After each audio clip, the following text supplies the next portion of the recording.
راسنگان یکی از معروفترین تکنیکایی هستش که توی کل ناروتو وجود داره. عملا خیلی از شخصیت‌های معروف مثل ناروتو، میناتو، جرایا و حتی بوروتو از این تکنیک استفاده میکنن. این نینجوتسو به جزء جداناپذیر ناروتو توی مبارزه‌هاش تعبیر شده و شما هیچ فایتی رو نمیتونی پیدا بکنی که ناروتو توی اون از راسنگان استفاده نکرده باشه. خداوکیلی یکی از تکنیک‌های خفن و منحصر به فرد توی ناروتوه و توی این ویدیو می‌خوایم با هم کامل تاریخچه، ویژگی‌ها و نکات این جوتسو خفن رو بهتون بگم. پس با من همراه باش. سلام بچه‌ها، چطورید؟ نیما هستم و اینجا انیمه برفکه. توی این کانال ما میریم با هم دنیای ناروتو و کلا انیمه‌های مختلف مثل وان پیس رو بررسی می‌کنیم. خیلی خلاصه بهتون بگم، اگه به دنیای انیمه علاقه دارید و کلا طرفدار انیمه هستید، حتما کانال انیمه برفک رو دنبال داشته باشید و اون زنگوله کنارش هم لطفاً فعال بکنید تا هر موقع که ما ویدیو گذاشتیم اولین نفر بیای و ویدیو رو ببینی. الانم قراره در مورد راسنگان بهتون بگم. پس دیگه بریم سراغ ویدیو.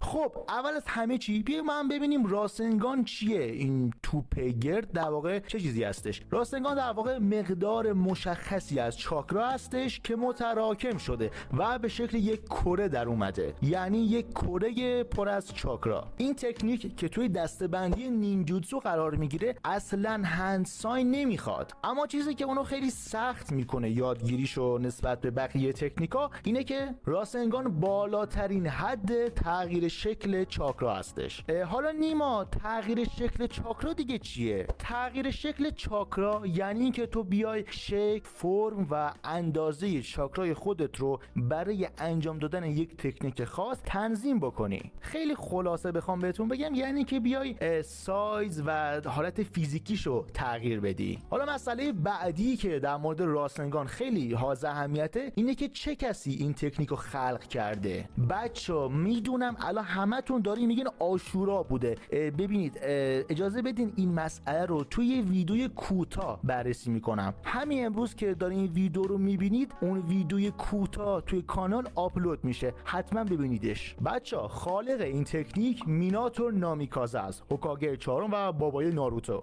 در واقع ایده ساخت راسنگان از کجا به ذهن میناتو رسیده؟ توی بحبوحه جنگ نینجای سوم، موقعی که میناتو و جرایا داشتن با جینچوریکای چهاردم و پنجم هان و روشی مبارزه میکردن، میناتو برای اولین بار اونجا بمب جیوبی رو میبینه، همون تیل بیست بامب، و از همون جایی که ایده یک جوتسوی خیلی کروی شکل توی ذهنش ایجاد میشه. بعد از اون مبارزه، البته این که دارم بهتون میگم توی مانگای وانشات میناتو اتفاق افتاده، یعنی کاملا تایید شده که خالق راسنگان میناتوه. اون 3 سال کامل و صرف ساخت و تکمیل کردن راسنگان میکنه. عملا چیکار میکنه تو این 3 سال؟ میاد یک تعادلی بین قدرت و ثبات راسنگان ایجاد میکنه. حالا شاید جالب باشه براتون، دلیلی که میناتو راسنگان رو ساخته برای کوشینا بوده، اینکه جینچوریکی نهدم بالاخره دوست دخترش زن آینده بگیم بهتره، چون کوشینا بالاخره جینچوریکی نهدمه و عملا وقتی بقیه جینچوریکا رو میبینه که اینقدر قویان،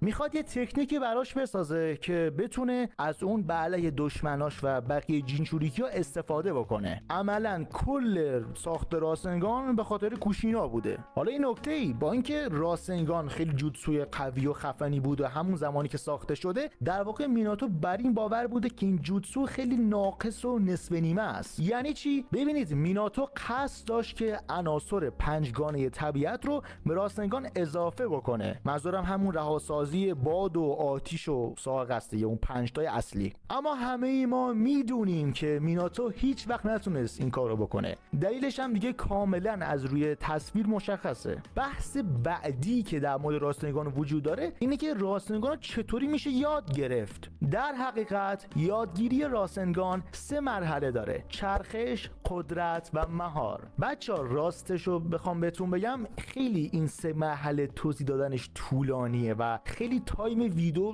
زیاد میشه. عملا واقعا میدونم درکم میکنید که چقدر سخت میشه ساختنش. من قراره چیکار بکنم؟ ببینید این نکات تکمیلی که توی ویدیو جا نمیشه رو قراره توی کانال تلگرامیمون اونجا همه رو براتون توضیح بدم. همه نکات رو در قالب فکت و تئوری بهتون میگم. پس اگه خواستی نکات بیشتری در مورد راستنگان بدونی حتما کانال تلگرامی ما رو دنبال داشته باش. حالا اینجا یه سری نکته هستن در مورد راستنگان که میخوام بهتون بگم. بچه‌ها راستنگان وقتی که شکل میگیره تنها توی موقعی در واقع از بین میره که حتما با یک جسمی برخورد داشته باشه. در غیر این صورت از بین نمیره، روی دست طرف میمونه. نکته دوم اینه که به خاطر مستلزم بودنش به کنترل بالای چاکرا خیلی از افراد نمیتونن انجامش بدن. آره دیگه، به خاطر اینکه طرف باید خیلی روی چاکرای خودش کنترل داشته باشه، چون گفتیم راستنگان عملاً چاکرای متراکم شده است. پس به همین خاطر کسایی که سر کنترل چاکراشون مشکل دارن نمیتونن انجامش بدن. خب مسئله بعدی، ببینید من چند دقیقه پیش بهتون گفتم که میناتو نتونست هیچ وقت عناصر طبیعت رو اضافه کنه به راستنگان، اما اون نتونست. در ادامه ماجرا ناروتو با اضافه کردن رهاسازی باد تونست راسن شوریکن رو خلق بکنه و در ادامه بوروتو با ترکیب رهاسازی بادش با راسنگان تونست لایتینگ راسنگان به وجود بیاره.